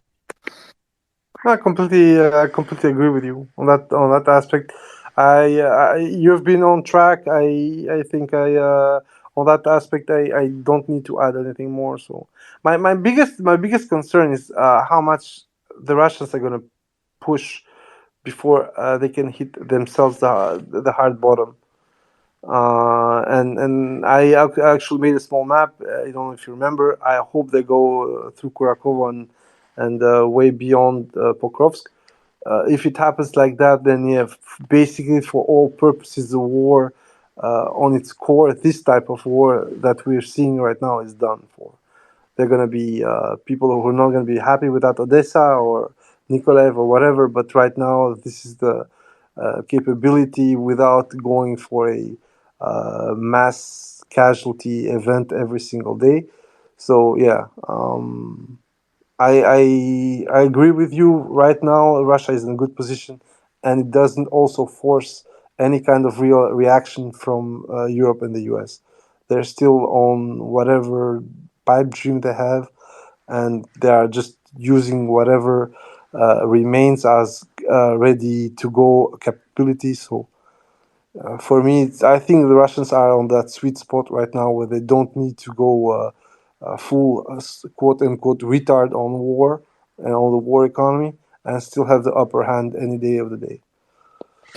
The other thing that people should be aware of is too is like you look at the attrition of artillery systems and the sort of the ammunition depletion. This is the thing that people also need to understand too is like this is not just like a Russian equation. It's also this exchange ratio is a dynamic thing. So once you have these heavy fire capabilities on the Ukrainian side basically dwindle to almost nothing, they're going to take massively more casualties. And I make the analogy again, like you have from the beginning of 1944 to the beginning of 1945, your German monthly KIAs you tripled because once an army starts crumbling, it really during the rout during the at the time where they basically can't get organized, it becomes a slaughter, and that's going to happen. I wonder whether it happens full scale in 2024 or 2025, but at some point that's going to be a breaking point where then finally Ukraine might think about tapping out. But then at that point, still, when it becomes easier to actually attrit the enemy on the field and actually like remove them from the field, that there's actually even more of an incentive for Russia to just push a little further. The question would be, I think ultimately there would have to be some kind of like reaction from the West to basically say like there's a hard stop, like okay, we're gonna do a Turkish security zone like they did in North Syria, and that's gonna be like the hard stop, the signal for Russia to stop. Yeah, that's what I'm thinking. Yeah, I completely agree with you. My main concern right now, as I said, is just for the Russians not to lose focus, because sometimes I had this feeling with the Avdiivka campaign right now when they were so close and then suddenly they need to struggle a little bit more, and then you see also the Ukrainians going pedal to the metal, even if it means they're gonna have to pull back even further, but at least they're going for it each and every time. And yeah, I think one of the things that you told me at some point, and I agreed, and I still agree, I think the Russians need to go for maximum damage and not think about this or that. The whole point should be explaining by the facts on the ground to the Ukrainians that there is no other choice but to sign the dotted line. For as long as we see attempts to be smart on the Russian side, the Ukrainians are going to try and outsmart them, which is just going to send everything in a downward spiral. And we're going to have more of what happened recently in Avdiivka, where Ukrainian stubbornness suddenly had them completely pushed back in Krasnogorivka and opened the door for the push down south. So I mean, and they just need to understand the point that the war is lost, despite the fact that they can still fight. That the war is lost, and this is in my opinion what needs to happen. And right now the Russians are on a good path to that. All the rest, the technical aspect, the logistical aspect, and everything, of course, need to be thought out. But I'm not seeing both sides right now dipping very hard to maintain the lines. Although the Ukrainians are complaining, except for Bakhmut, that I'm seeing things that I wasn't expecting. Everywhere else, the Russians are playing cat and mouse with the Ukrainians. Recent counterattacks in Robotyne that put the Russians back 1 kilometer from the town. All these things that I'm seeing, it's just Russia being rather cautious. Of course, there are losses that on both sides, But it's just not. I mean, as you said, I just don't see it going anywhere else but to the simple direction of a gradual, slow but steady reversal of whatever Ukraine had gained during the counter, and the realization from Ukrainian side that whatever they're gonna try and do is gonna be Sisyphus. So basically, they're gonna push that fucking boulder, and then that boulder is gonna go back to them, and they're gonna have to push it back, and the boulder is gonna go back to them, and just they're going to have to admit that they're a smaller country with a smaller pool. They cannot afford this kind of war, this kind of adventure, let's say it like this, and just sit down to the table and accept the fact that they are a smaller country. And then they cannot be replicating the very special case of Israel, let's say it like this, which has been kept afloat for reasons still unknown to me. I can think about political reasons, but there are other things that I completely don't get. So yeah, I completely agree with you that for as much as I can see right now, and it's not the Russian CBS, quite the contrary, I don't see the Ukrainians rebounding. And also the money that's going to be voted or not, I don't think it's going to change that much because, as you said, most of that money is for contracts within the US. And the drawdown, well, they've had almost everything that is possible except for more ATACMS and the F-16s. But beyond that, I simply do not see, except for the mass employment of F-16s and GSOM and all this stuff. It just for the moment it doesn't make any sense.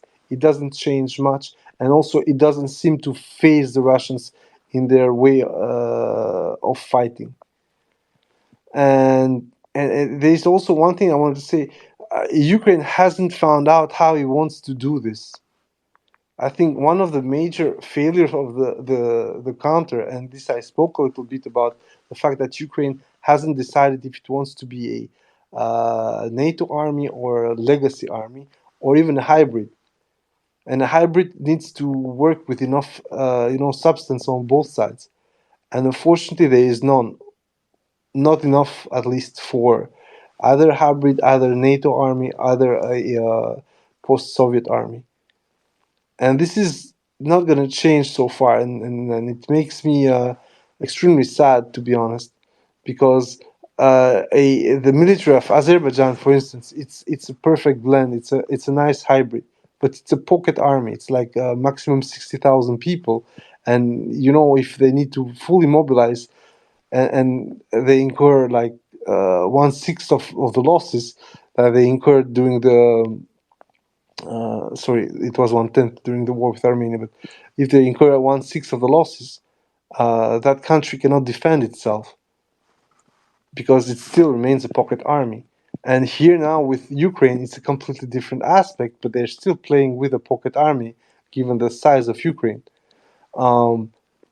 So trying to get it up, trying to have a bigger, larger army, sustenance is going to be problematic. People are going to be problematic.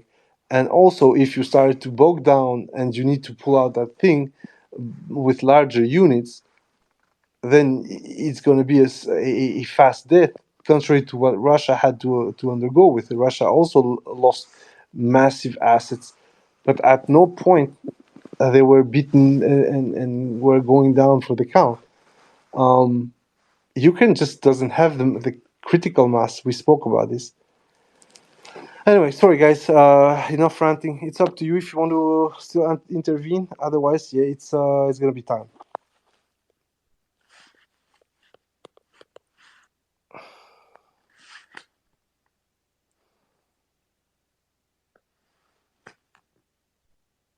Okay then, thank you very much for being up. The next one is gonna be a lot better. And I didn't do the Ugledar part because today I imagined and I looked at the map properly, and actually, given the proximity of the Russian army from Mikilske towards Ugledar, I think, and Bibi Miki actually said it first, they're gonna try and bypass and take it from the east instead of getting it from the south across the river. So I'm gonna just see what they're gonna do within this week if there is such a move, because they tried something from Mikivske to open up the front, and they managed to actually push from the east.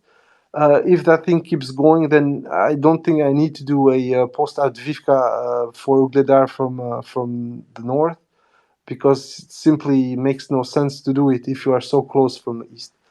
Thank you very much, guys, and we see each other for the second part of the retrospective. That one's going to be a lot more numbered. It's going to be also a lot more tactical, and it's going to be a lot of funny things to be said, mostly grabbed from what was said by Western commentators and what is being said now by soldiers who literally got blown to pieces by the Russians.